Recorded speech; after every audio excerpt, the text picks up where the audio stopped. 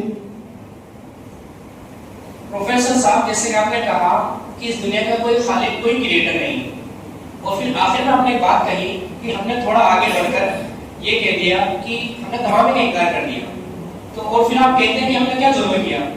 اگر پروفیسر دیکھا جائے تو تو یہ ظلم ہی ہے، کیونکہ اس چیز کے دو پہلو ہیں کہ جہاں ایک مذہب والے نے دوسرے مذہب کے خدا کا انکار کیا ہے، وہیں یہ بھی تو پایا جاتا ہے کہ اس مذہب نے اپنے خدا کو اقرار کیا ہے، لیکن آپ نے اتنا آگے بڑھ کر کہا ہے کہ سبھی نے انکار کر دیا، تو یہ ظلم ہی ہو سکتا ہے۔ سر میں آپ سے پوچھنا چاہتا ہوں کہ ہم کس خدا کو سویکار کریں اور کس دھرم کو مانیں؟ عیسائی دھرم کو مانیں جو 3 خدا کو مانتے ہیں، یا پھر ہندو دھرم کو اپنائیں جس میں 33 کروڑ دیوی دیوتا ہیں، یا پھر مسلم دھرم کو جو صرف ایک خدا کو مانتے ہیں، یا اسی طریقے سے بدھ دھرم کو جو کہ ہندی دھرم سے نکلا ہوا ہے؟ سر لیکن سوال اس وقت ہوگا کہ ہم خدا کو اسی وقت تسلیم کر لیں گے جب وہ ہمارے سامنے آئے گا، لیکن اس وقت تمام مذاہب اور ریلیجن والے کیا کریں گے؟ جب خدا ایک ہوگا اور ان سے وہ کہے گا کہ تم نے تمام خداؤں کو کیوں مانا، تو اس وقت ان سب سے خدا کہے گا کہ تم سب کے سب جہنم میں چلے جاؤ۔ اس وقت ہم خدا سے کہیں گے کہ لوگوں نے مجھے اتنا مسگائیڈ کیا کہ ہم نے سرے سے خدا کا انکار کر دیا۔ تو سر جتنے الہام والے ہوں گے سب کے سب خدا سے کیسے بچ جائیں گے، اور جتنے مذہبی لوگ ہوں گے سب کے سب جہنم میں جائیں گے۔ تو سر یہاں پہ دیکھیے جو فائدے میں ہے تو ہم لوگ ہیں، نہ کہ مذہبی لوگ۔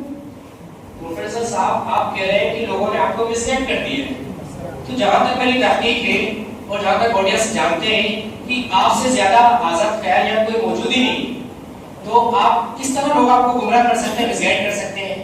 خیر یہ تو آپ نے آگے بڑھ کر کہا ہے تو آپ کچھ بھی کہہ سکتے ہیں۔ ہم آگے چلتے ہیں، آپ کے پاس دوبارہ آنا چاہوں گا۔ ہم بڑھتے ہیں ہمارے دوسرے پینلسٹ مولانا راجد صاحب، جیسے کہ آپ نے خدا کے تصور کو لے کر کہا ہے کہ وہ آل پاورفل ہے، آل پاورفل مطلب وہ جو چاہے کر سکتا ہے۔ تو ہم دیکھتے ہیں کہ وہ جو چاہے کر سکتا ہے، اس کے باوجود دنیا کے اندر اتنے اختلافات، اتنے مذاہب، اگر وہ چاہتا تو تمام انسانوں کو ایک بینر تلے لا کر کھڑا کر دیتا، کیونکہ وہ آل پاورفل ہے، لیکن ایسا نہیں کیا۔ کیا وجہ ہے کہ دنیا کے اندر اس طرح مختلف مذاہب ہیں؟ سر آپ نے بہت اچھا سوال کیا کہ اگر خدا ایک ہے تو مذاہب مختلف کیوں؟ مذہب بھی ایک ہی ہونا چاہیے۔ سر ہمارا ماننا یہ ہے کہ اللہ تبارک و تعالیٰ کے نزدیک، گاڈ کے نزدیک مذہب ایک ہی ہے، جیسا کہ ہماری مقدس کتاب میں کہا گیا ہے ان الدین عند اللہ الاسلام، اور وہ یہ ہے کہ ایک ہی اللہ کی عبادت کرو، ایک ہی گاڈ کو مانو اور ایک ہی گاڈ کی پوجا کرو۔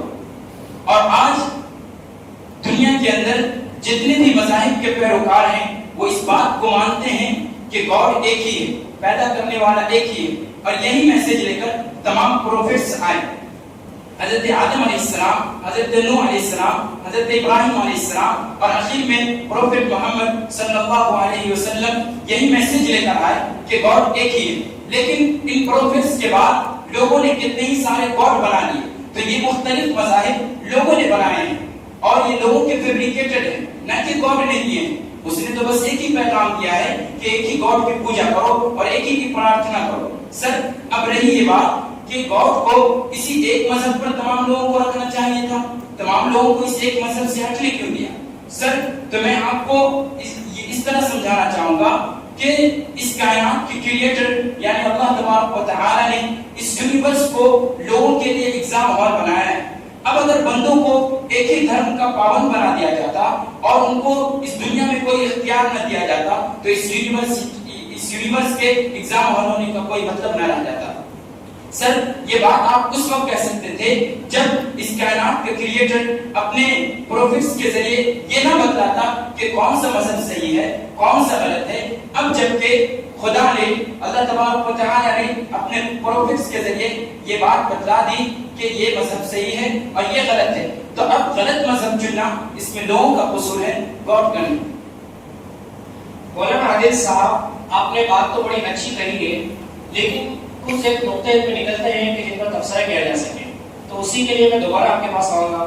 ہم چلتے ہیں دوبارہ پروفیسر صاحب کی جانب۔ تو پروفیسر صاحب آپ کہتے ہیں کہ اس دنیا کا کوئی خالق کوئی مالک نہیں ہے، اب میں آپ سے چھوٹا سوال کرتا ہوں کہ آپ جس چیئر پر بیٹھے ہیں تو اس کا بھی کوئی خالق نہیں ہے، بلکہ وہ بھی کسی کمپنی کا مینوفیکچر ہے۔